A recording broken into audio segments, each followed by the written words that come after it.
Welcome to the internet. This video, you know what it's about? I'm going to tell you what it's about. It's about 3 different things at one time because I am kind of a crazy guy. But listen, by the end of it, I think you'll have learned a lot about the history of the human race, okay? Because today is like the purest possible form of what my brain...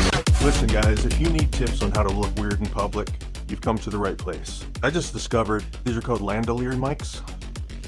I always think of them as lapel mics. It's a little mic you can clip on your lapel. I don't have a lapel because I'm not a dandy boy from the 1940s. I probably look pretty sharp in a suit, to be honest with you. I'm a hottie, to be completely honest.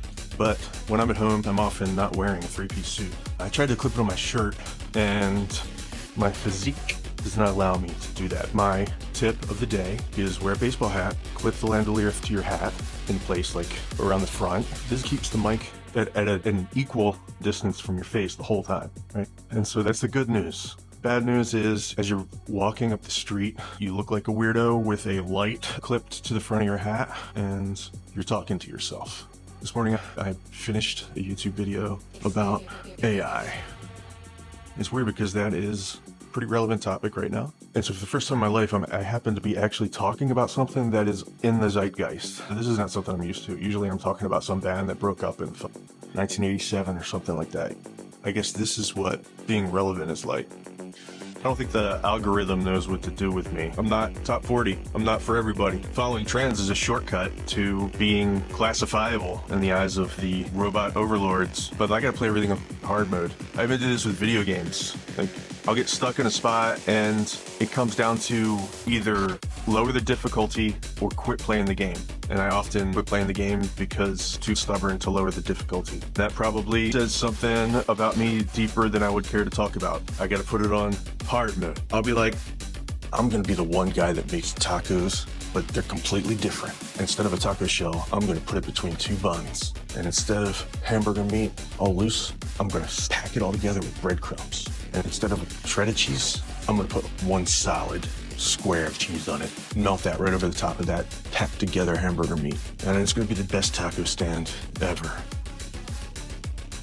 I just wanted to say one more thing about AI, and then I'll drop it for a while. At one point, it was super impressive to paint something and make it look super realistic. It's still impressive, but at a certain point, it's like, why not just take a photo? With AI, you can generate something that it took artists thousands of hours to get this good at doing art, and a computer can do it because it's a computer. We could have cured world hunger with that computer, but instead it calculated how to perfectly generate a Jenna Ortega. Jenna Ortega, she's going places. Nobody believed in her. I always believed in her. It's not about her. It's about computer-generated Jenna Ortega that is like perfect in every way versus a human being painting a portrait of Jenna Ortega. When you do that, you're interpreting it through a human hand, a human brain. You're leaving some things out of details. You make little decisions and stuff, and it makes the viewer part of the communication process. It's all very human. The imperfection, it's all very human. And we've been like this forever. It's for billions and millions of years. Let me just give you a short history of the human race, okay?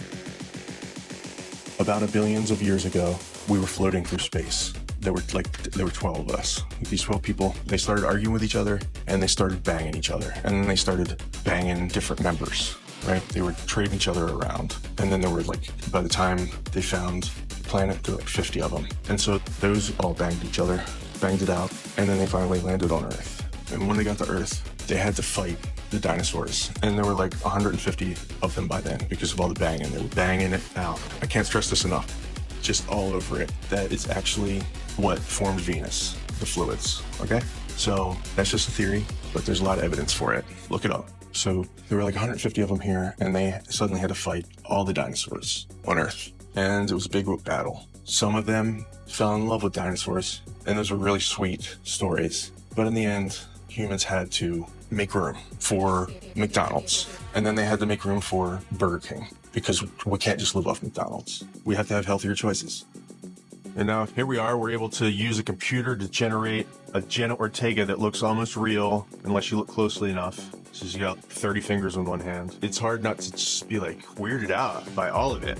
To think that I don't fit in, and so there's no way I should stay on YouTube or whatever. Sometimes it gets a little tough. It does sometimes feel a little weird, like you're just screaming into the void. Almost everything is configured to trim the rough edges off, to streamline and sharpen something into a point. When you sharpen something into a point, you're whittling things off, things that don't fit. And I feel like the point is so sharp now that you can only talk about 3 things. And one of them, I guess, happens to be AI right now. Tomorrow it'll be something different. So I'm gonna end this with a little bit of a note to self. Okay? Future Dan. Hey guys, I'm Future Dan. Dan, in the future, if you're listening to this and you're like in one of those moods where you're like, oh, nothing matters and nobody cares and I'm wasting my life, just know this, okay? Future Dan, I'm going to try and make you feel better. You probably are wasting your life. You've probably wasted most of your life, but so is everybody else. What are we even talking about here? Okay, this is what you love. This is what you care about. Past a certain point, you can't choose what you care about, what you love, what blows your skirt up. Everybody wastes their life on something. That doesn't mean we have to go to school for accounting, all right? And marry Janet. I've never met a Janet in my life, I don't think. So I don't know why I made that name up. There isn't a person named Janet that I could marry. What does any of this mean, you might ask? I'm gonna keep it punk rock. If I draw Janet Ortega, I'm gonna give her 5 fingers on each hand. Don't forget to put ketchup and mustard on your tacos. Okay, I'm done. Bye. Uzi 9mm.